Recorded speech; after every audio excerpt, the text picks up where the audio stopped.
L'infidélité dans le mariage. L'infidélité est la principale cause de beaucoup de chagrin, de séparation, de divorce. Et pour ceux des couples qui parfois essayent de recoller ce qui peut encore l'être, ça reste une situation très complexe à gérer. La relation ne sera plus jamais la même après une infidélité. Qu'on ait choisi d'avancer ou pas avec cette personne. La vérité est qu'au fond on ne pardonne jamais vraiment l'infidélité, on essaie juste de vivre avec. Au moindre mensonge ou cachotterie, tout refait surface. La confiance ébranlée devient extrêmement difficile à rétablir. L'infidélité pour ma part est tout sauf ce que les gens qualifient souvent de manière triviale une erreur. La genèse de toute infidélité est le mensonge, le manque de sincérité. L'acte en lui-même n'en est que la résultante. Lorsqu'une personne de manière délibérée et consciente demande ou donne son contact, ce n'est jamais pour parler de religion ou de théologie. Lorsqu'une personne prend la peine de se rendre à un rendez-vous donné dans une chambre d'hôtel, cette personne sait très bien ce qu'elle va y faire. Ce qui va se passer. Une personne qui déjà a eu le courage d'aller ailleurs aura une grande propension à recommencer à la prochaine occasion. Pour la très simple raison qu'il n'y a pas vraiment amour. Quand on aime vraiment, on ne trompe pas. Quand on aime, on est sincère. Quand on aime, on est loyal. Malheureusement, notre société d'aujourd'hui a perdu les valeurs, avec pour corollaire une crise profonde de la famille et donc des couples. Le mensonge et l'infidélité sont devenus des actes d'une banalité absolue, pour certains même, ça frise la vertu. Combien d'hommes et femmes se meurent à petit feu sous les toits des maisons à cause du mensonge, du manque de sincérité de l'autre, de l'infidélité. Prenons conscience de ce que l'on ne se met pas en couple pour souffrir. L'amour n'est pas synonyme de douleur.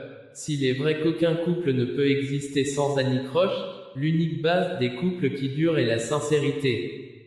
Et dans une relation sincère, malgré tout ce qu'il peut avoir comme problème, jamais on ne va voir ailleurs.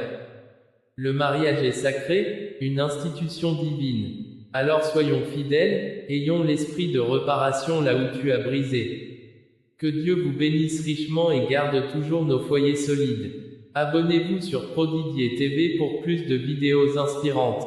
Prodidier TV, le pouvoir de la destinée. Conseil aux femmes mariées pour bien gérer son foyer. Appelle ton mari avec un surnom comme « mon chou »,« mon cœur »,« mon chéri »,« mon bébé »,« mon chéri chouchou »,« mon amour », etc. Ne l'appelle jamais par son prénom. Tais-toi quand il est en colère contre toi. Tu peux lui parler quand il est plus calme et t'excuser. Qu'il exerce son autorité de chef de famille. Il ne fait pas chef, il est né chef. Accueillez-le chaleureusement lorsqu'il revient du travail ou d'un voyage, aidez-le à se déshabiller, faites-lui des massages relaxants. Appelez-le souvent au téléphone juste pour lui faire savoir que vous l'aimez et lui dire un simple « Tu me manques mon chou ».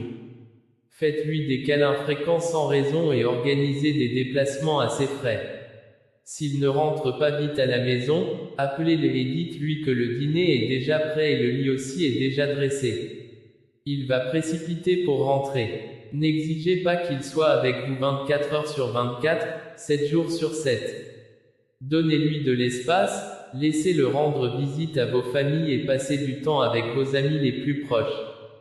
Soyez toujours propre et séduisant, la propriété du corps d'une femme est très importante si vous voulez garder votre homme pour vous seul. Que la maison soit à votre image, belle, propre et accueillante. Continuez à faire ce que vous avez fait pour impressionner votre homme la première fois. Ne vous emballez pas parce que vous êtes marié. Faites-le tomber amoureux de vous tous les jours et pour toujours. N'oubliez pas de toujours prier pour votre mari et votre foyer car rien n'est possible sans la grâce de Dieu. Pour des femmes célibataires, que Dieu vous fasse trouver l'âme sœur. Pour les femmes mariées, que Dieu bénisse votre foyer et que tu sois une femme qui sait bâtir sa maison. Merci, que Dieu vous bénisse richement. Si cela vous est plu, aimez, abonnez et partagez Prodidier TV pour que les autres aussi se retrouvent comme toi. Prodidier TV, le pouvoir de la destinée. Aujourd'hui je voulais un peu partager ce petit conseil à nos sœurs mariées. Ma sœur, le mariage se protège. Aujourd'hui les hommes ne cherchent même plus à savoir si tu es marié ou engagé dans une relation sérieuse. Non, ils foncent droit sur toi, sans honte, ni limite, jusqu'à atteindre leur objectif. Je me souviens d'une amie mariée depuis 7 ans. Un jour, elle me raconte comment un homme la draguait, comment il lui envoyait de belles paroles qui flattaient son cœur. Quelques jours plus tard, elle me dit qu'elle et ce jeune homme commencent à s'aimer. Elle m'a demandé un conseil. Je lui ai alors répondu: raconte-moi ce qui fait de cet homme quelqu'un pour qui tu serais prête à briser cette année de mariage.